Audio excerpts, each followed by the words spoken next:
Hi everyone, my name is Volker Jansen. I am the award executive for the Young Art Journalism Awards, or in short, YAJA. Today I'm going to talk with Alice Ann Psaltis. Alice Ann was the first to upload an entry into the YAJA, and she is also a YAJA ambassador at the University of Queensland.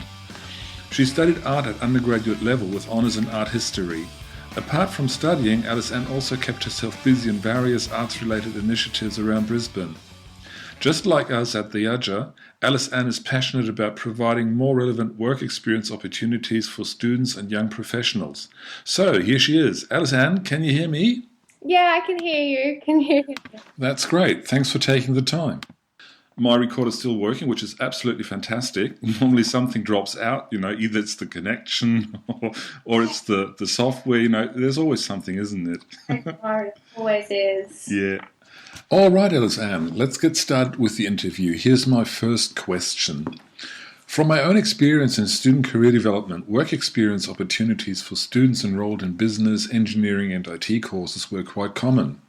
But otherwise, I received a lot of complaints from students enrolled in any arts and humanities courses that there was nothing out there for them.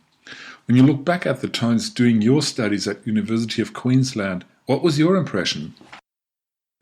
So during my time at the University of Queensland, there were various places students could find work experience, art students in particular. I know they're more limited than in other areas, but there are still some out there. I think you just really need to keep a constant lookout for these things, because you never know, they might pop up on Facebook. There's the University Career Hub website that opportunities are always placed on, and like Volunteers Australia and all those sorts of things. So I think you really need to keep a lookout.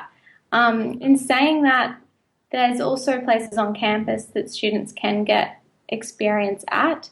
The UQ Art Museum and Anthropology Museum and Antiquities Museum sometimes have student opportunities. So again, you have to be on the lookout for them. And the other thing I'd recommend would be joining a student society, because you can get a lot of relevant work experience to the area that you might be interested in, whether that's journalism or visual arts or something. Student societies are a great place to work with other people, other students, to further your own opportunities as well. So what you're saying is basically it's up to you. You have to be proactive to actually get somewhere, don't you? You don't just wait for something and then it won't happen. You have to do the start, don't you? Definitely, and especially within any arts area, you really have to be proactive. There's not normally a set path you can take to get somewhere, so maybe even think outside of the box, something that might be of relevance that you might not have initially thought would have been. So yeah. Okay, thank you. Was it a concern that you wouldn't find a job relevant to your studies after graduation, or was that something that didn't really worry you as long as you were studying? Well, during studying, I was loving what I was doing. Studying art history is an extremely enjoyable thing, so you get so much out of the pure going to class and listening to the lecturers talk about the artworks and the theory behind it. So I was really enjoying it. So probably in my first 2 years, I wasn't really thinking about future career. But as the course went on and as you got further into it, they were, of course, concerns. So that's when, of course, I started to look for different opportunities that were available and apply for as many things as I can, volunteer on different projects, which hopefully have been very helpful in the future. Yeah, of course. Well, that's the reason why you do that, don't you? You have to prepare for the future as soon as possible. Exactly. Okay. Do you think that career development should be something that should be part of the learning experience at university level? Yes, I definitely think it should be.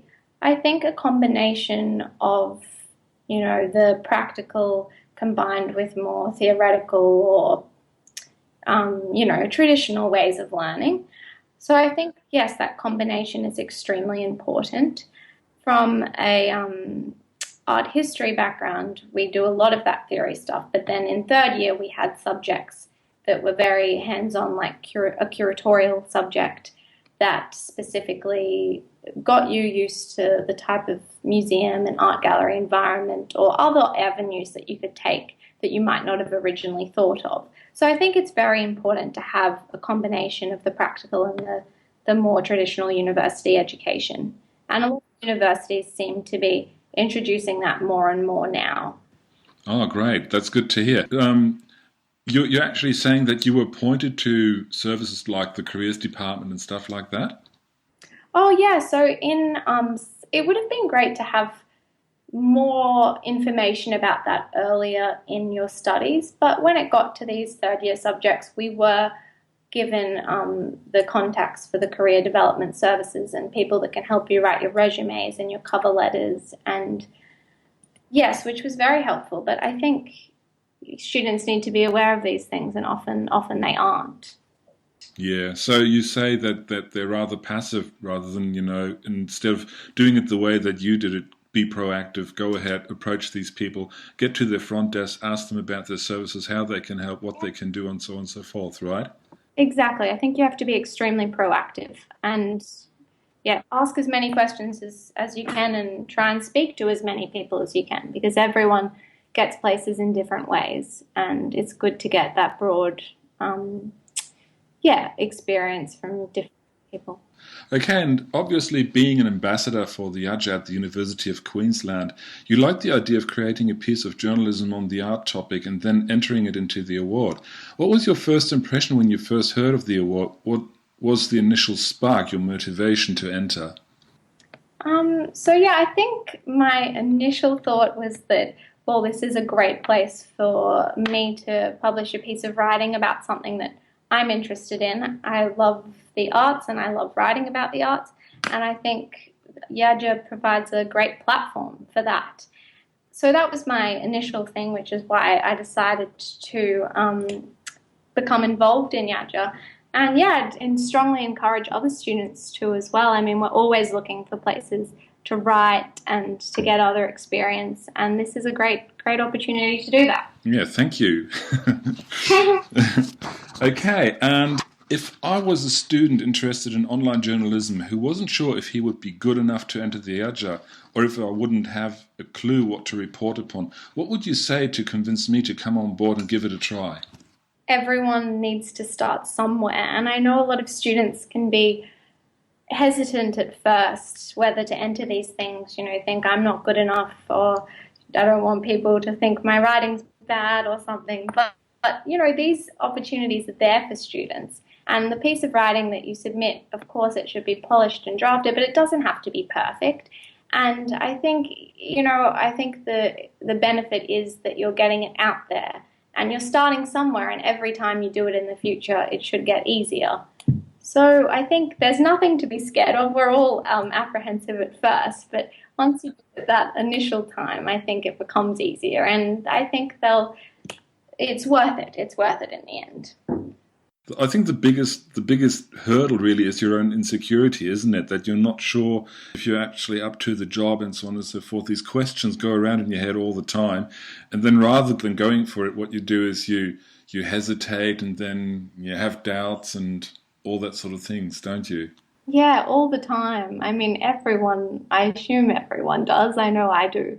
I think you just need to take that step and do it. Yeah, fantastic, Alice-Anne. Those were the 5 questions already. Thank you so much for taking the time for doing this. Sounds wonderful. Thank you. I wish you all the best for the YAJA Awards, and thank you so much for your commitment. Have a nice day, and I'll see you soon. You too. Bye. Bye. That was Alice-Anne Psaltis, YAJA entrant and our student ambassador at the University of Queensland, giving us some insight into her experience in career development as an arts undergraduate student. If you want to find out more about the YAJA, please follow the link displayed on the screen. For any inquiries or help with entering the YAJA, please use the inquiry page on the YAJA website.